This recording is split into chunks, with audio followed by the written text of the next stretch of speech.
di nuyu waa R100 yëpp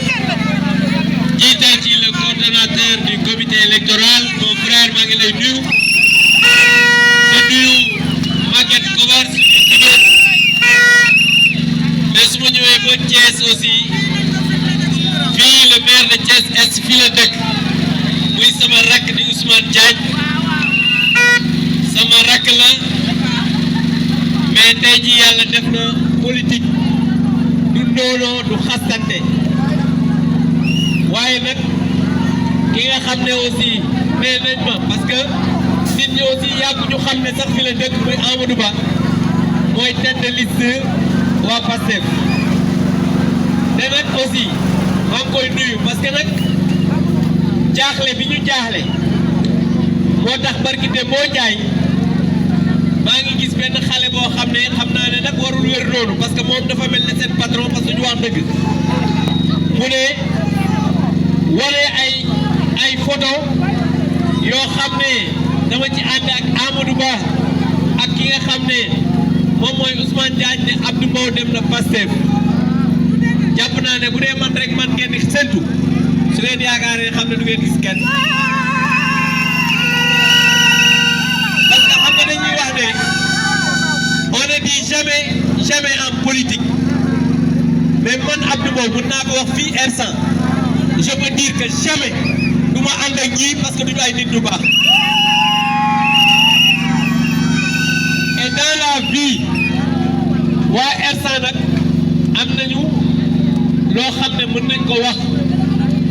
ndax fii koñ bi lamp yi ñu fi gis mu ciy tàkk amul benn boo xamante ni keneen def na ko budul président Macky Sall tali bi ñuy dox ku ne xam na dama daan mel c'est le gouvernement du président Macky Sall moo ko ci def mais je voudrais aussi dire à certains que s'ils pensent bu ñu yaakaaree ne mën nañu intimider nit ñi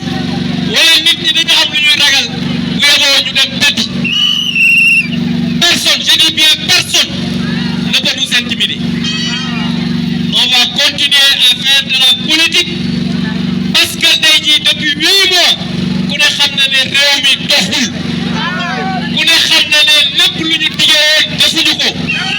et le premier de ces personnes ce n'est rien d'autre que le premier ministre donc li nga xam ne nag moo am mooy dans la vie il faut que les gens ku ci nekk nga wax sa xalaat ku ci nekk nga wax li nga xam ne mooy dëgg mais la réalité mooy ku ne xam na ne réew mi depuis 8 mois dafa dellu ginnaaw coupure courant yi commencé dina dund gi gën naa cher xale yi tey la ñu gën a dee ci géej gi ñi nga xam ne ñi ngi nekk seen ci Jakarta yi gisatuñu client bu ñu joxe loolu mooy wane ne ce pays là kenn waxatul ne dellu na ginnaaw li ci des nag ñi ngi encouragé suñu sœur ak suñu frères yi fi nekk Maguette nous voudrions vous témoigner notre engagement à vos côtés mais aussi wax la ne tu peux encore compter sur nous parce que nit soo jàppee te bàyyi woo tôt ou tard di nga gis le bout du tunnel en tout cas maa ngi leen di sant di leen gërëm et incha allah on continue notre marche pour aller continuer notre travail je vous remercie.